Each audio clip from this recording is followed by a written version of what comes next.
The CEO invited me to lunch only to tell me, we're going in a different direction. After building the tech division from nothing, I was being replaced by the owner's nephew. These things happen, I replied with a smile. No one realized that I had already seen it coming for months. My name is Derek. I'm 42, and for 11 years I've been the backbone of Riverton Manufacturing's IT infrastructure. Not that you'd know it from our company website or quarterly reports. I built our network security from the ground up when we were still using Windows XP and storing passwords on sticky notes. Turned a 5-person help desk into a 30-person operation that kept 3 production facilities running 24/7. The machines don't stop in Milwaukee, and neither did I. I wasn't even supposed to be there that long. Took the job as a stopgap after my divorce, something to keep me busy while I figured out what was next. But I was good at it. Really good. And somewhere along the way, those servers and networks became mine. Not legally, but in every way that mattered. The lunch was at Maxwell's, the kind of place with white tablecloths where executives take clients they want to impress. Not the kind of place where you fire someone. But Preston Campbell, our CEO, was always about appearances. "Derek, you've been invaluable," he said, cutting into his steak. "But we need fresh perspectives. Someone with vision for where tech is heading." Translation: We've found someone cheaper who won't push back when the board makes stupid decisions. Harrison's nephew just finished his master's at MIT, brilliant kid, specialized in digital transformation. I nodded, took a sip of water. "Who's handling the transition?" Preston looked relieved I wasn't making a scene. "You'll have 6 weeks. We'll announce after the quarterly all-hands." I signed the NDA he brought before dessert arrived, smiled and shook his hand, told him I understood business decisions had to be made. Back at my desk, I noticed my admin credentials had already been downgraded. My name removed from the leadership team email chain. They'd decided before lunch, probably weeks ago. That night I couldn't sleep. Not from anger, though there was plenty. Not from fear about finding a new job, but because of what I'd noticed in the server logs 3 months earlier. Small, unauthorized access attempts from an IP address I traced to the executive floor. Someone poking around in systems they shouldn't know existed. Looking at my documentation, my security protocols, my contingency plans. They weren't just replacing me. They were mining me for everything I knew first. I moved to Milwaukee 16 years ago, following Ellie after we got married. Left a decent security job in Minneapolis because she got into graduate school here. We were young, ambitious. I figured I'd find something. The divorce blindsided me. 7 years of building a life, then suddenly papers on the kitchen counter. "We want different things," she said. No fights, no warning signs, just done. When Riverton hired me, I was sleeping on my brother's couch. They needed someone to patch together their failing network infrastructure after a ransomware attack. I was supposed to be temporary, but I saw potential. These manufacturing guys knew machines, but not computers. Their entire operation, millions in equipment, hundreds of jobs, was running on outdated systems, one crash away from disaster. I pitched Preston a 5-year overhaul plan. He gave me the budget and let me work. For 3 years, I barely saw daylight. Rebuilt every network. Trained staff. Created backups and fail-safes. When the Northeast blackout hit, we were the only facility in the region that stayed online. The board noticed. Preston started bringing me to meetings. My budget tripled. I hired a team, good people like Vanessa, who became my right hand, and Luis, who could code his way through any problem. We weren't just IT anymore. We were the reason Riverton could promise clients they'd never miss a deadline. Harrison Wells, the majority owner, shook my hand at the company Christmas party in 2019. "You turned us into a modern operation," he said. "We couldn't have expanded without your systems." I thought I'd found my place, somewhere I mattered. The first crack appeared last September, a consultant showing up unannounced to audit our digital infrastructure. He asked basic questions about systems I'd designed myself. When I asked who authorized the audit, he mentioned the executive team and changed the subject. Then my access to board meeting minutes disappeared from the shared drive. "Server cleanup," the explanation read. In December, Preston started canceling our weekly briefings, always with a reasonable excuse. At the New Year leadership retreat, I overheard Harrison talking about his nephew graduating. "Brilliant with computers," he said. Silicon Valley companies fighting over him. I didn't think much of it. Should have. The final sign came when Vanessa told me about a meeting she'd been invited to, a strategic planning session I should have led. When she mentioned my name, Preston had changed the subject. Something felt off, she said, like they were planning around you. I brushed it off. Loyal to a fault, my ex used to say. 2 days after the lunch, I stood in the server room at 7 p.m., long after most people had gone home. The quiet hum of machinery had always calmed me. These racks of servers, the blinking lights, the cooling systems. I'd selected every component, designed the redundancies. This was my space. I ran my hand along the edge of the main console, 11 years of my life hidden behind these walls. Working late? I turned to find Nathan Blake, Harrison's nephew, standing in the doorway. Clean-cut, expensive watch, casual confidence. He couldn't have been more than 30. Just routine checks, I said. You need something? Getting the lay of the land. He walked in like he already owned the place. Preston mentioned you'd be showing me around soon. Did he? Nathan studied the server configuration. Impressive setup, a bit old school, but solid. Old school. I'd upgraded these systems 8 months ago. Your documentation is thorough, he continued. Been reading through your protocols. I have some ideas for modernization. He said it like he was doing me a favor. Looking forward to hearing them. The words tasted like chalk. After he left, I sat down at my workstation, opened the access logs. Nathan's credentials had been created 3 weeks before my lunch with Preston. He'd been given top-level administrator access. Already viewed my entire documentation library. I pulled out my phone and texted Luis. Can you meet tomorrow before work? Coffee at Joe's, 6:30. That night I drove to the lakefront, parked where Ellie and I used to watch sunsets. The water was black under the winter sky. I thought about the day Preston had promoted me to director. You're the backbone of this place, he'd said. We couldn't run without you. Turns out backbones are replaceable too. Luis was already at the coffee shop when I arrived the next morning, dark circles under his eyes. He knew something was wrong. They're phasing me out, I said without preamble. He nodded slowly. I figured. They've been asking weird questions, having me explain your systems. When? Couple weeks now. He looked down at his coffee. I'm sorry, man. I should have told you. I didn't blame him. Luis had kids, a mortgage. What's your plan? He asked. I hadn't realized I had one until he asked, but sitting there, watching early morning commuters hustle past the window, something settled inside me. A clarity I hadn't felt since finding Ellie's divorce papers. They think everything's in the documentation, I said quietly, but we both know it's not. Luis leaned forward. The proprietary tools, the workarounds. I nodded. The patches I built that aren't in any manual, the custom monitoring system, the client interface no one else fully understands. Derek, I'm not going to sabotage anything, I said, but I'm not going to give away what's mine either. Luis studied me for a moment, then nodded. He understood. I need copies of everything I developed personally, I said, and I need to know who's still loyal. The official announcement came during the all-hands meeting the following week. Preston standing at the podium talking about exciting transitions and fresh perspectives. Nathan beside him, smiling politely at the appropriate moments. Derek has been instrumental in building our IT infrastructure, Preston said, not looking at me. And we're grateful for his contributions as he helps us transition to Nathan's leadership over the next 6 weeks. Murmurs rippled through the room. Most of the IT team looked shocked. Vanessa's eyes found mine from across the room, a silent question. I gave her the smallest of nods. After the meeting, I requested a sit-down with Preston and HR, pointed out that several of the systems Nathan would be taking over were built by me, outside normal work hours, using my own development framework. The employment contract is clear, said Dyan from HR, sliding a document across the table. Anything developed during your tenure is company property.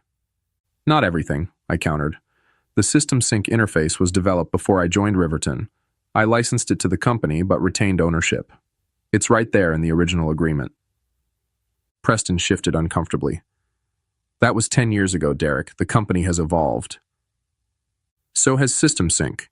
Every update, every integration was built on my original code. I leaned forward.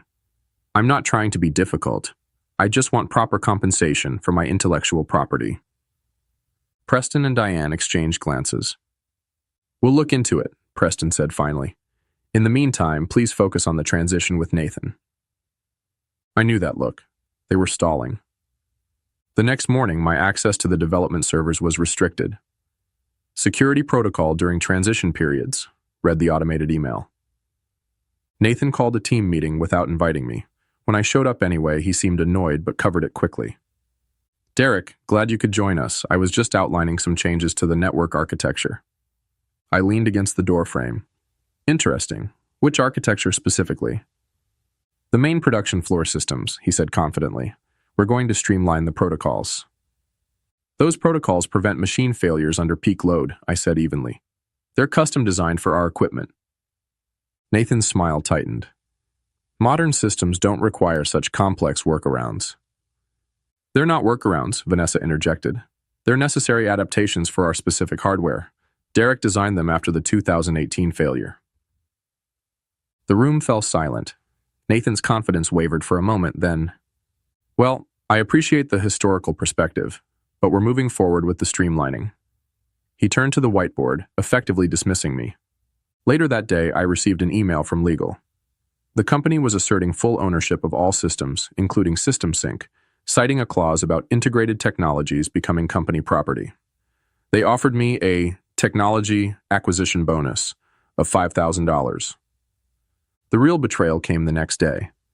I discovered Nathan had scheduled one-on-one meetings with each of my team members, not transition discussions, full job evaluations. He was assessing who to keep.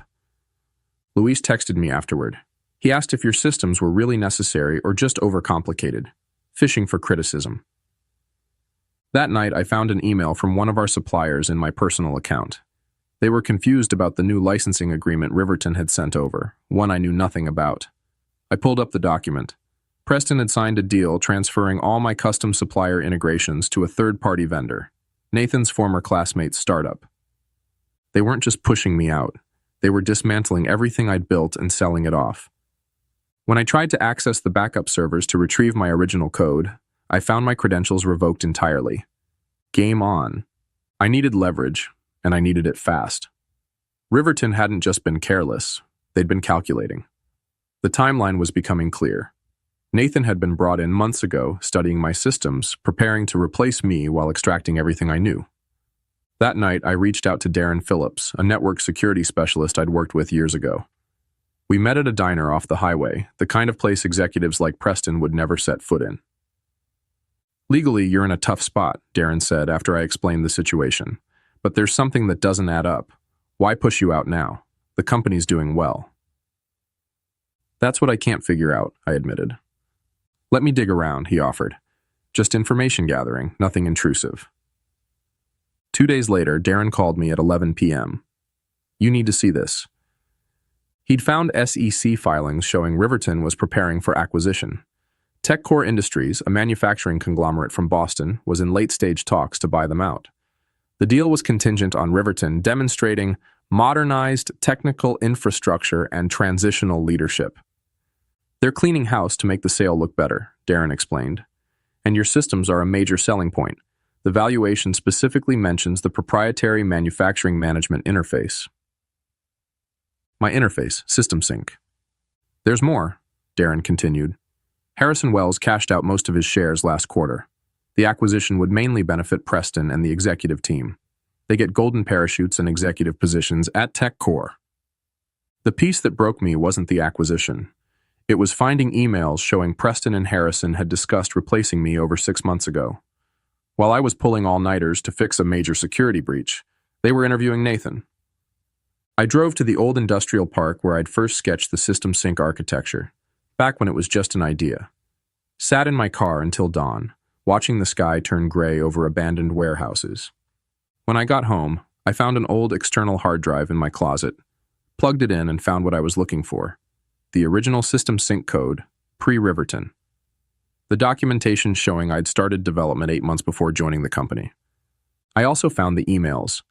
Preston specifically requesting I integrate System Sync with Riverton's systems. His acknowledgement that it was my proprietary tool. His promise that we'd formalize ownership once things settled down.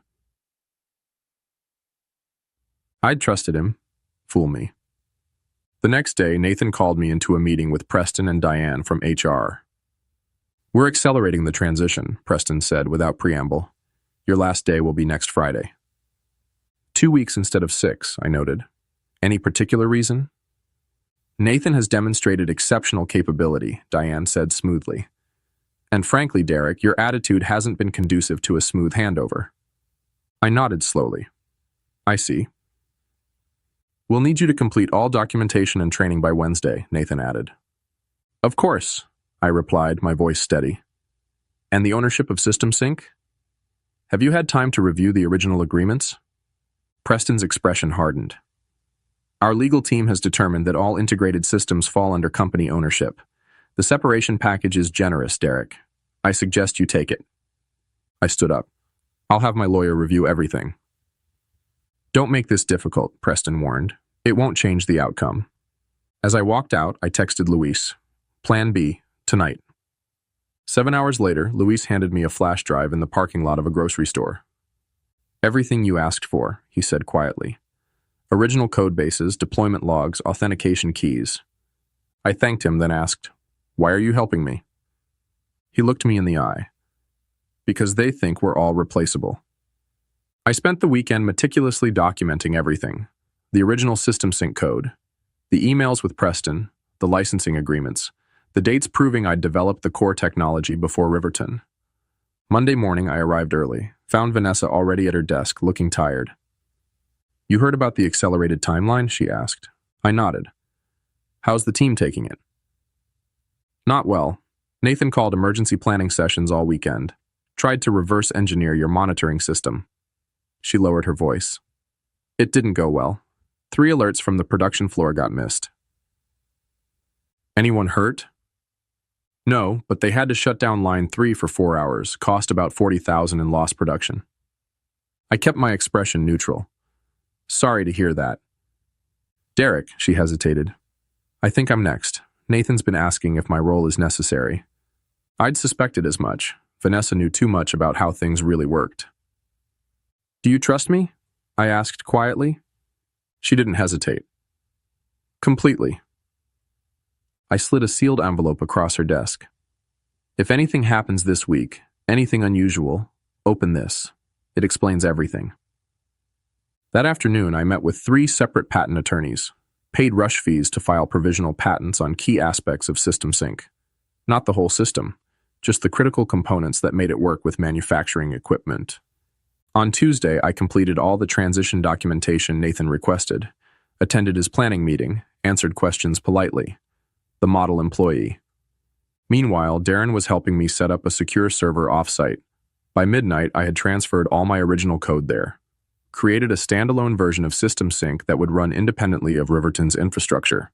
Wednesday morning, I found an email from TechCore Industries in my personal account. An invitation to discuss mutual business interests at their regional office.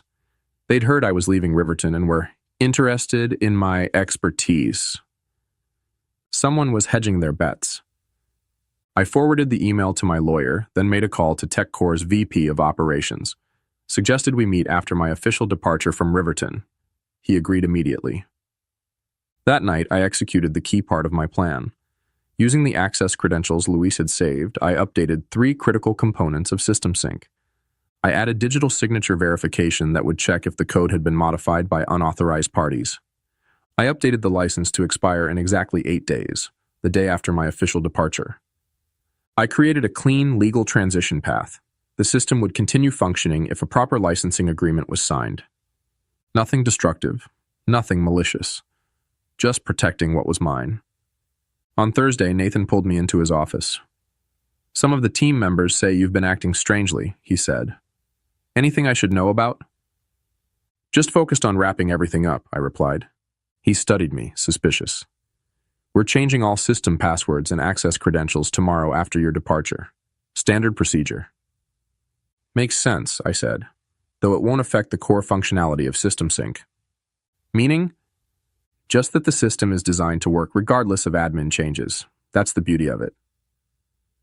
I could see him trying to decide if I was threatening something or just being informative. He chose wrong. I think we're good here, he dismissed me. Legal will meet with you tomorrow for final paperwork. As I walked out, Preston passed me in the hallway. Barely nodded. 11 years reduced to that. By midnight, everything was in place. I sent one final email to my private server. Verification sequence Alpha 7 complete. The countdown had begun.